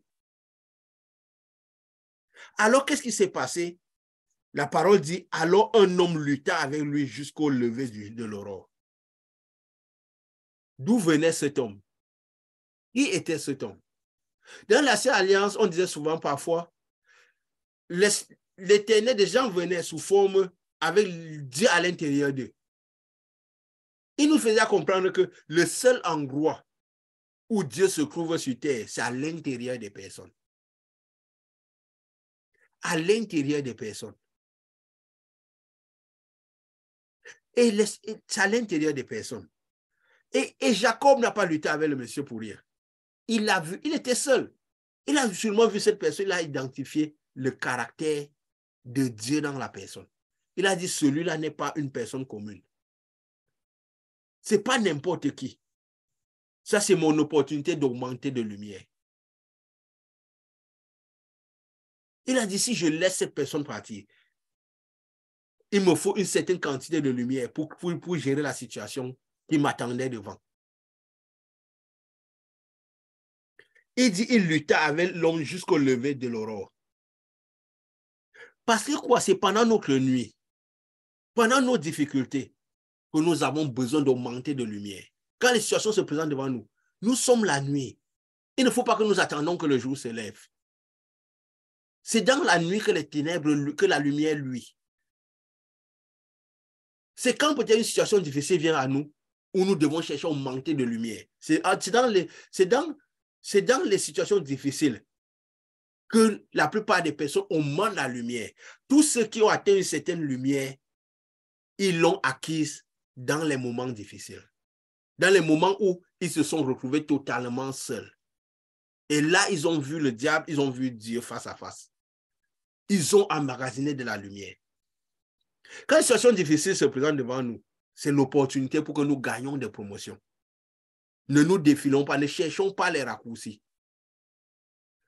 Restons avec Dieu. Et observons comment Dieu va ouvrir la mer rouge devant nous. Au menton de lumière, désirons la lumière. Nous finirons par voir l'ange venir nous augmenter la lumière. Il a lutté, il dit, cet homme le frappa à l'emboîture de la hanche. De la hanche de Jacob. Se frappa à l'emboîture de la hanche et l'emboîture de la hanche de Jacob se démit pendant qu'il luttait avec lui. Vu qu'il était dans la nuit, Dieu rentre à l'intérieur des personnes. Et là, nous pouvons recevoir. Le monde, c'est un monde des ténèbres. Nous sommes dans la nuit. Alors, Dieu, vous, tous ceux qui ont le Saint-Esprit, c'est des personnes de qui Jésus est rentré. Nous pouvons recevoir la bénédiction de ces personnes-là. Les gens avaient demandé aux hommes, pourquoi restez-vous à regarder le ciel? Celui qui est monté comme il est monté, il redescendra. C'est sur terre que vous deviez le regarder. À l'intérieur des personnes qui l'ont reçu. C'est eux qui béniront. C'est eux qui chasseront vos maladies. C'est eux qui feront des choses qui transformeront vos vies. C'est eux qui vous béniront. Parce que Jésus est encore à l'intérieur d'eux. Parce que le monde étant dans les ténèbres. Parce que le monde entier est dans les ténèbres. Le monde étant dans les ténèbres. Jésus est à l'intérieur des personnes, au milieu des ténèbres. Alors c'est ces personnes-là qui seront les bénédictions dans vos vies. C'est quoi il dit? Jésus a dit, allez, guérissez les personnes, manifestez la puissance de Dieu parce que vous êtes lumière. C'est à vous qui devez le faire. Ce n'est pas à Jésus. Jésus doit le faire, mais à travers vous, à travers nous. Dans la nuit dans laquelle nous sommes. Parce que le diable est défini comme le prince de Rome des ténèbres et le prince de ce monde des ténèbres. Donc nous sommes dans le monde des ténèbres. S'il y a les ténèbres partout, ne nous étonnons pas qu'il y ait des ténèbres, qu'il y ait des guerres, qu'il y ait des situations difficiles, que la vie devienne difficile. Mais nous sommes lumière pour pouvoir nous faufiler dans ces ténèbres et aider les gens à marcher dans ces ténèbres, les rendre lumière pour qu'ils puissent eux aussi se faufiler dans ces ténèbres. Je vous l'ai dit afin que quand le moment arrivera, votre cœur ne se trouble point. A dit Jésus. Il ne nous a pas donné les signes de la fin pour que notre cœur se trouble, comme les païens, parce que nous sommes lumière. Il veillera à ce que notre pain soit protégé. Il veillera à ce que notre lumière nous garantisse ce qu'il faut dans ce monde. Croyez en Dieu et croyez en moi, que votre cœur ne se trouble point. C'est un ordre qui donnait au cœur de tous ceux qui recevraient son esprit, parce qu'il serait dans ces cœurs-là. Et nous devons accueillir cet ordre avec la foi. Dieu a ordonné à mon cœur de ne point se troubler. Alors mon cœur n'est pas destiné à se troubler devant les situations. Et nous devons être conscients de cela. Parce que Dieu a que votre cœur ne se trouble point. C'est un ordre qui donnait à nos cœurs. Il disait à nos cœurs que votre cœur ne se trouble point. Ce n'est pas vous qui choisissez de ne pas faire troubler votre cœur. Qu'il a ordonné à nos cœurs de se troubler. Nous devons juste accueillir cet ordre dans l'intérieur de nous. Et croire en cet ordre-là. Et notre cœur ne se troublera point devant les situations. Nous nous recouvrerons en train de manifester la sérénité quand tout le monde tremble. 10 000 tremblent à ta gauche, 1000 tremblent à ta gauche, 10 000 à ta droite, tu ne seras pas à terre. Tu ne feras pas partie de ceux qui tremblent et de ceux qui tombent. Mais tu dois en être conscient et tu dois y croire. Tu dois connaître qui tu es. Le diable ne doit pas te faire douter si tu es enfant de Dieu. Tu ne dois pas dire que tu es enfant de Dieu parce que tu as décidé, parce que tu vois les manifestations du royaume à l'intérieur de toi. La puissance de Dieu. Parce que c'est un monde de puissance. Le Saint-Esprit étant une puissance. Tu verras les manifestations de ce que Jésus a dit. Voici les signes qui accompagneront ceux qui ont puissance. C'est-à-dire que ces signes t'accompagneront. Tu ne décideras pas de le manifester. Pendant que tu marcheras, ces signes t'accompagneront naturellement. Tu te retrouveras en train de faire ces choses. Tu te retrouveras naturellement en train de faire ces choses. Naturellement, au milieu de la nuit. Au milieu de la nuit, de ce monde de nuit où nous sommes. Et l'ange lui dit, laisse-moi aller car l'aurore se lève. Le jour se lève. Donc, si je sors déjà de ce monde-ci, tu ne pourras plus me tenir. La faculté que tu as encore parce que je suis dans un corps, tu peux encore m'arrêter. Il a voulu tester Jacob. Jacob a dit, non, non, non, non, non, ça c'est mon opportunité, tu ne pars pas. Quand j'individue une lumière, un homme de Dieu, une femme de Dieu, quelqu'un qui a l'esprit de Dieu qui vient vers moi, c'est mon opportunité. Quand j'individue un vrai, c'est mon opportunité pour résoudre mes problèmes. Jésus a dit, venez avec à moi, vous qui êtes chargés, je vous donnerai du repos. Si Jésus entre à l'intérieur de nous, nous avons le royaume de Dieu à l'intérieur de nous, nous sommes censés donner du repos à ceux que Dieu nous a envoyés, ceux qui accepteraient, qui recevraient l'appel de Jésus. Parce que la parole dit, quand l'Esprit du Seigneur parle, n'endurcissez pas les cœurs. Il y a des gens qui vont refuser l'appel de Jésus. Il y a beaucoup d'appelés, mais peu d'élus. Et ces gens, laissez que Dieu les envoie vers nous. Eux, ils doivent reconnaître que quand le soleil levant les a visités à travers une personne, et nous devons reconnaître que quand le soleil levant les a envoyés vers nous. Nous vérifions tous si ça aligne à la parole de Dieu, si c'est l'Esprit de Dieu qui parle. Laisse-moi aller car l'aurore se lève. Je vais sortir de ce monde des ténèbres. La lumière, je vais rentrer dans la lumière. Et là, tu ne pourras plus m'arrêter. Laisse-moi. Jacob lui dit, je ne te laisserai point aller que tu ne m'aies béni. Et il lui dit, quel est ton nom? Jacob lui répondit, Jacob. Jacob a ouvert sa tête, je suis Jacob, je suis Jacob. Et non, tu es Israël. Peut-être tu ne le savais pas. Bon, maintenant, à partir d'aujourd'hui, là, sache que tu es Israël. Toutes ces bénédictions, ce n'était pas pour rien, au hasard. Tu es Israël, je suis avec toi. Je t'avais déjà dit, je suis avec toi. C'est pourquoi tu doutais. Et il dit quoi? Tu es Israël. Et Jacob maintenant lui demande, fais-moi connaître ton nom. Tu vois, avec tous ces petits doutes. Mais à la fin, qu'est-ce qui s'est passé? Il dit, fais-moi. Il dit, tu es Israël. Il dit encore, ton nom ne sera plus Jacob, mais tu seras appelé Israël, car tu as lutté avec Dieu et avec des hommes. Et tu as été vainqueur. Tu as affronté le spirituel, tu as affronté le physique. Et tu as montré que oui. Tu étais vainqueur, pourquoi? Parce que tu as eu des facultés. Tu étais vainqueur parce que tu étais vainqueur. Tu as reconnu Dieu dans le monde aussi. Tu as bravé toutes ces choses. Tu aurais pu l'avoir avant, mais tu as bravé toutes ces choses. Tu étais vainqueur. Il dit, fais-moi connaître ton nom. Parce qu'il voulait être celui qui décide, parce qu'il ne voulait pas louper cette opportunité pour le jouer. Il a dit quoi? Il dit, pourquoi demandes-tu mon nom? Et il le bénit là. Il le bénit là. Il le bénit là. Dans cet endroit, dans les ténèbres, il le bénit. Jacob appela le nom Péniel, car il dit, j'ai vu Dieu face à face et mon âme a été sauvée. Quand vous voyez quelqu'un qui a Dieu à l'intérieur de lui, vous recevez le Dieu, la quantité de lumière de Dieu qui est à l'intérieur de cette personne. Là, maintenant, là, son doute était enlevé totalement. Son doute était enlevé totalement. Il a déjà vu Dieu face à face et mon âme a été sauvée. Donc, Jacob, en fait, ce que Jacob cherchait, c'était le salut de son âme. Parce que quand ton âme est sauvée, le reste te suit. Ça veut dire quand tu as reçu le Saint-Esprit.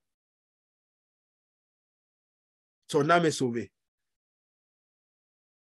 Donc, c'était un peu ça, cette histoire, ce que nous voulions parler aujourd'hui.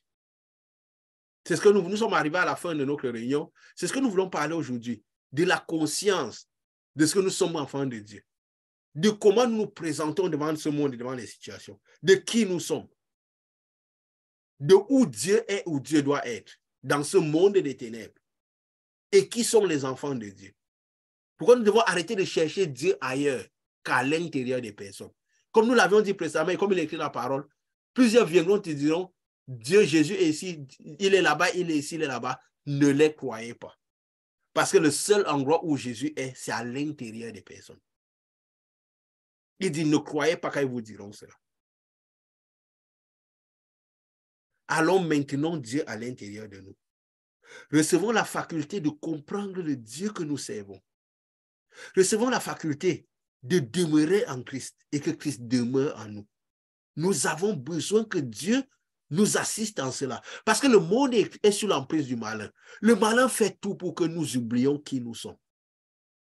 Le malin travaille pour que nous oublions qui nous sommes. Pour que nous n'ayons pas la conscience de qui nous sommes. Recevons cette conscience. Recevons la conscience de qui nous sommes et manifestons qui nous sommes.